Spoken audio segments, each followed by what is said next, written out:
Social Evolution by Rashida Suntanam and Zoe Jenkins. So first, what is social? According to Merriam-Webster, social is of or relating to human society, the interaction of human individual and the group, or the welfare of human beings as members of society. So that's a nice dictionary definition. But what is social? You are social every day, or at least I hope you are. When you interact with anyone both verbally and through the body language, you are participating in a social interaction, an art of conveying our thoughts and feelings that has been perfected through millions of years of evolution. What was social evolution then? Over time, our social behaviors have shifted with changing environments and human needs.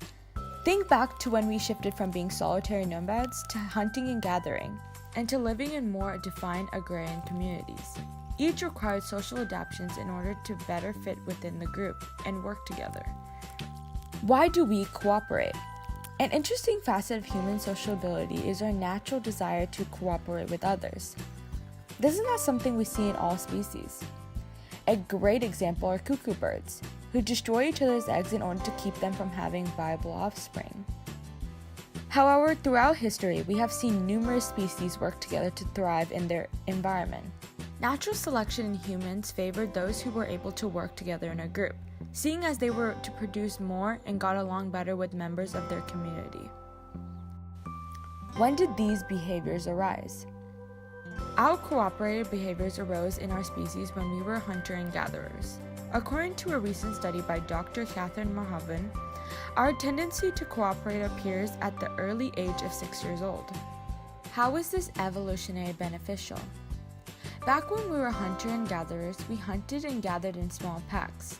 Since the group was a vessel for survival, it was essential that we all got along with others and were able to cooperate.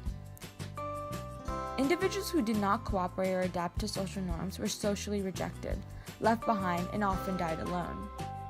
The biggest fear of our ancestors were not to be eaten by wild beasts, but to be rejected by your group.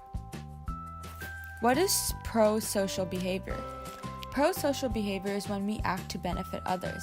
This is all built on the trust that others will help us in return, even if it will not benefit them. As you can see in this study by Dr. Rebecca Bird, there is a direct positive correlation between one's own production and the average contribution of group members.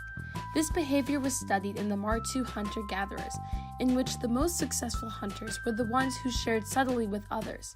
However, those that were grandiose in their gestures were not as trusted because they were seen as egotistical. What is social pain? So, how do our bodies keep us from being left behind? In order to keep us from becoming reclusive and to incentivize us to fit the social norms of our group, we developed social pain, a term coined by John T. Cacioppo in his book. A more common name for social pain is loneliness. Loneliness is the psychophysical pain that we feel as a result of being rejected by others. How does the feeling of loneliness help us survive? Understandably, most people don't like feeling alone. Feeling this physical pain after social rejection is an incentive to stay with the group and mold to the social norms of the community. Chronic feelings of loneliness can have serious health effects, such as increased levels of heart disease, type 2 diabetes, dementia, and depression. How do we see these behaviors today? A study in the American Sociological Review revealed that the mean number of close friends in the United States has dropped from 3 in 1985 to just 2 in 2011. That is startling, but expected given the lack of personal connectivity we have today with new technological innovations. We are simultaneously more connected and more isolated than ever, forcing us to come up with new ways to fit into ever-morphing social ranks. What role does technology have on the way we behave? A great example of technology's role is the phenomenon of FOMO. FOMO is the fear of missing out. Do you ever see somebody's bomb Instagram picture in some exotic locale or with a big group of friends and feel left out? Like you aren't cool enough? Well, thanks to social media, we find ourselves constantly checking in to make sure that we aren't out of the loop. And in order to appear as fit as possible, we often present the best sides of ourselves. FOMO has a chain reaction effect, says Dr. John Gorhall from Psychology Today.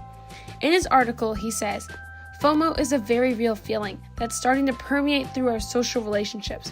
The question is, will we ever settle for what we have rather than cling to the fear that we are missing out?